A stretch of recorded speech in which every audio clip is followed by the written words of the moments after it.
Welcome back to UFC Tonight. The next season of The Ultimate Fighter is just a week away, so we invited the opposing coaches over for a friendly little chat. Conor McGregor and Urijah Faber, you guys have been filming for 6 weeks together, and I got to know, did the relationship get better? Did it get worse? What's up?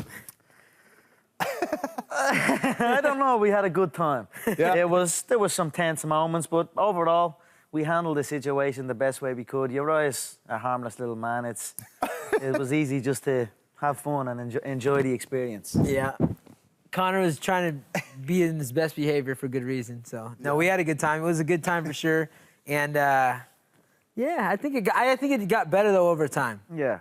There we go. Love and peace. I like it. All right. Well, Conor, you arrived in style today, man. Is this how the champ rolls? It was unbelievable. Tell me one time I have not arrived here in style. I need to get a ride in that thing, man. Wow. Look at that. The bus and all. What, are you making it rain the whole time you're on your way here? That's some bus. I didn't see his bus. Where's your bus at? It's full of girls. He's in the boot. He's in the boot. All right. He's in the trunk. Urijah, all personal banter aside, you've done this coaching thing a time or two. Give me your evaluation of Conor as a coach. I would say I didn't get to see his coaching much, but I would say what I have learned, he's got a great mind for the sport, obviously. I would like to see him show up a little more for his guys because although you can't hold someone's hand, I feel like you can give them every advantage. And, you know, it's hard to be a giving guy. But a guy showed up half the practices. When it was time to show up, I showed up. I was not getting emotionally attached to anybody. I laid that out on day one. I was there for my teammate, and that was it. Yeah, but the sessions were perfect. He seemed all right. The fight preparation, the mental preparation was all perfect. I did not need to be in there. Like I said, I didn't get to see him coach at all. I'm sure he did a fine job. So Conor, you know, one thing that's been almost as impressive as your fighting skills in the cage has been the schedule that you've kept, man. You went right from fighting Mendes right into filming for the show. And tell me more. It's crazy. I mean, I'm the hardest working, highest paid fighter in the game today. Did you want to break? Do you want to break now? Did you want to break after the fight? You know, after the fight, from what I went through for that fight preparation with when I re-injured myself 14 weeks out, when the opponent changed, when 50 million world tours and media obligations and a double run on a new opponent and all that stress. And then when it was all said and done, I'd won the belt and I came through that adversity like true champions do. And then I'm told I have to be locked into a house with strangers and consider them team. And I can't do things like that. So I was off with that at the start. But then on day one, when I sat down with Urijah and all, and we were watching the fights and I was reading the guys' stories and then going in and watching them fight, I just sat back to myself and said,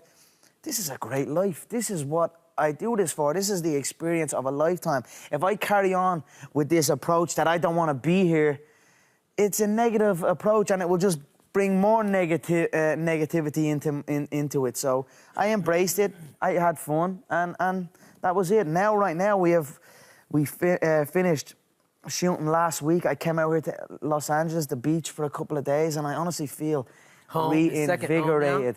I've spent time on the beach. My movements are coming back. I can move. When I re-injured myself, I had to move in singular form. Now I am moving in sequence again. I am free to move all ways. And that's what I've been doing out here on the beach. I'm only here maybe 4 or 5 days, and I swear I feel, in my body, I feel like as free as a female gymnast. That's how good I feel. When are you and now I'm going back in here. I'm going home next week to my beautiful home country. I have not been home in a long, long time. It's been 3 fights since I have been home. 3 fights and a world title. That's a long time that I have been on the job, working hard. You don't get these numbers without hard work, so.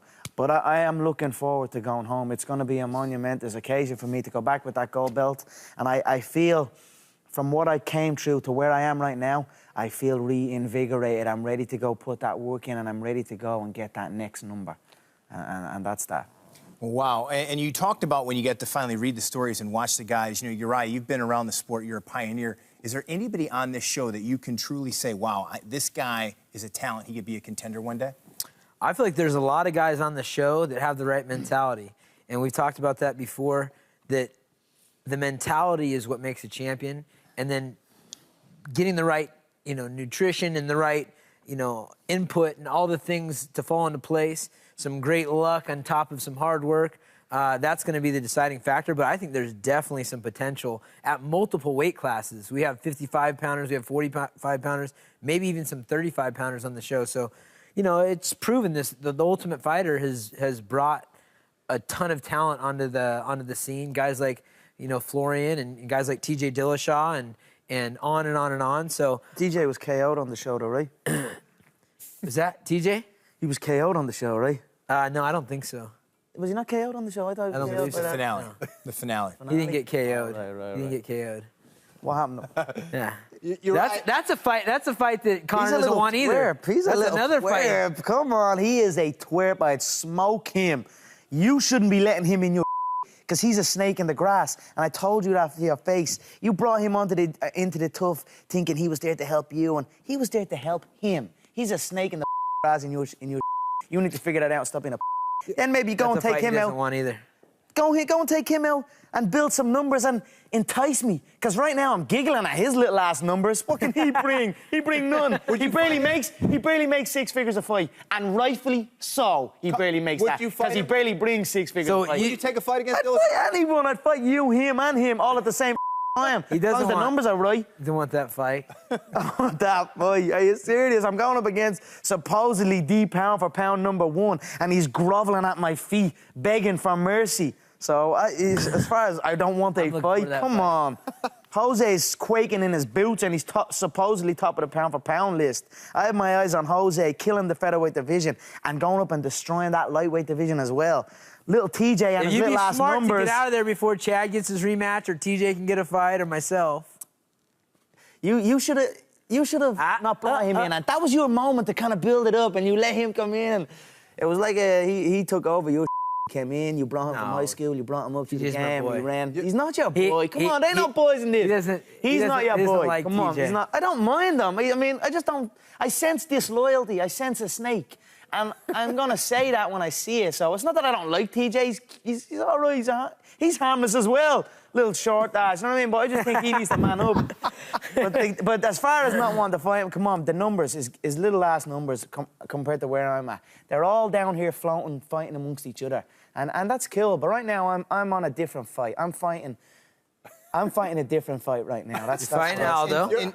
Now, speaking, you look ahead a little bit. Most guys don't want to look past the fight in front of them. You're talking about going past Aldo, and you're talking about going up to 155. Is that definite? You beat Jose Aldo, you're going up to 155? If Dos Anjos and Cerrone had the opportunity to walk from that current fight they're in and fight me, they take it. Because when you fight me, it changes your life. Neither of those bring anything to the table. Cerrone cracks 100K because he fights every 2 weeks. Dos Anjos won't even make 100K off this fight. And again, rightfully so. When you fight me, I can change your whole life. Chad went from 48,000 to $500,000 flat.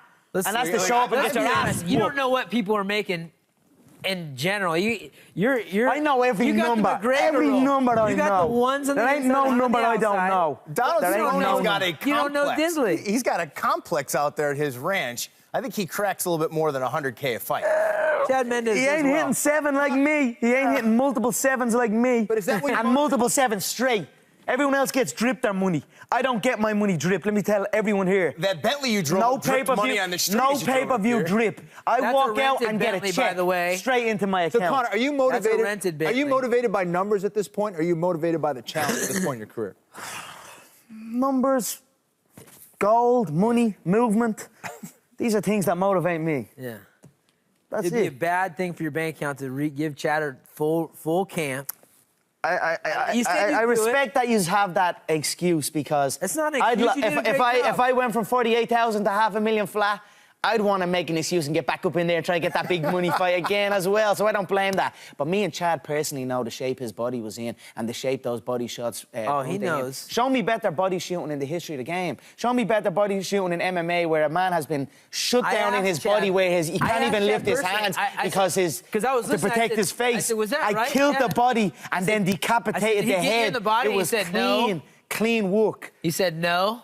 Come on, look at the Oh, that's what fight. he The said. ball of the foot dug in. Another myth in this game full of rookies. There's many rookies in this game that pretend to be professionals, but there are many, many rookies. But a myth in this game was don't kick a wrestler. Remember that myth? Remember that myth about that? Don't ever kick a wrestler. That's right. Don't ever kick a wrestler. Here's the don't game ever kick plan. A wrestler You get wrong, good at everything. Because the Thai style is push. The They game push plan with is the get kick, good they at push with the everything. teeth. It's easy to catch that. So it's easy to catch that. But kick correct. Have your kick like a whip. Then you can kick any man and with no repercussion. You can't catch a whip. And that's what you saw. I'm just with looking the forward to Chad that fight again. He in a could full not camp with catch. Chad. He couldn't understand what was happening. He was hitting the shot. He was trying to catch, and his senses were off because they were hitting him that quick. He tried to escape. snapping it. You weren't doing it as a push kick. Exactly. Are you playing he was trying to this? escape. You forget how the fight went? He understands. He understands. But he was taking down the whole fight. Yeah, well, but when I saw he's like, oh, you never Okay, get the taken wrestling down. mentality of scoring a point. Hey, I'm not Congratulations, in you that, scored a point. sir. But in the Hey, you did a in the good fight job. to the death, points mean jack. They mean Exactly. nothing. I agree. I just saying you need to be done again. Yeah, you were no injured. problem. He was No problem, injured. No problem. Let's see how he does against Frank. You know, I'll weigh it up. Frank, Lorenzo. Okay, we'll weigh it up. We'll giggle at the numbers. We'll sign contracts. I can't believe these idiots are signing these contracts. I'm so rich, me, Frank. High five him, Frank. It's a good life. I'm not gonna lie, but it's all good. Is there any fighter at 145 pounds or 155 that you truly do respect and admire as a martial artist? You're dismissing great I fighters. respect everything. I understand that, but I mean their technique. Do you feel that anybody is in your realm? When you watch a guy like Anthony Pettis, Rafael Dos Anjos fight, these guys are brilliant technical mixed martial artists. You look at them and you think they're at your feet? Yeah, I do. I don't think they have. I don't think they understand the game like I understand it in there. I don't think there's nobody in the game that has the fight IQ that I have to figure out situations, to figure out the route to victory. That's why I continually finish people. You know what I mean? I have a high fight IQ, and you cannot understand that until you're in there with me and you're gasping for breath and you're looking for an escape. But I'm constantly there. I'm there, but I'm not there.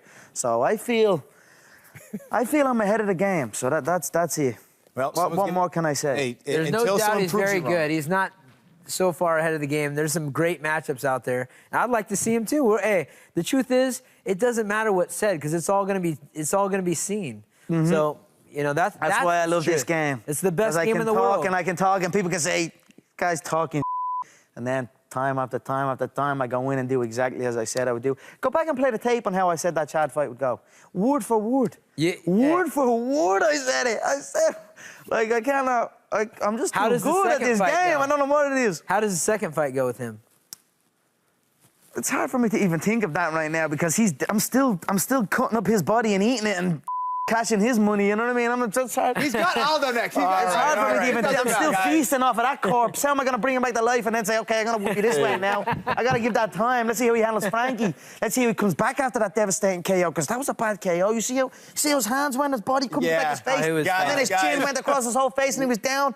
Man, get him checked. I hope to God he's all right. Hey, he's where he was when he got the fight. I hope he's all right. I hope he's all right. Keep going and going. All right. Guys, we could do a whole 2-hour show just with these two. It's been phenomenal. Thank you guys so much. Awesome to have you guys stop by. We can't wait for this show.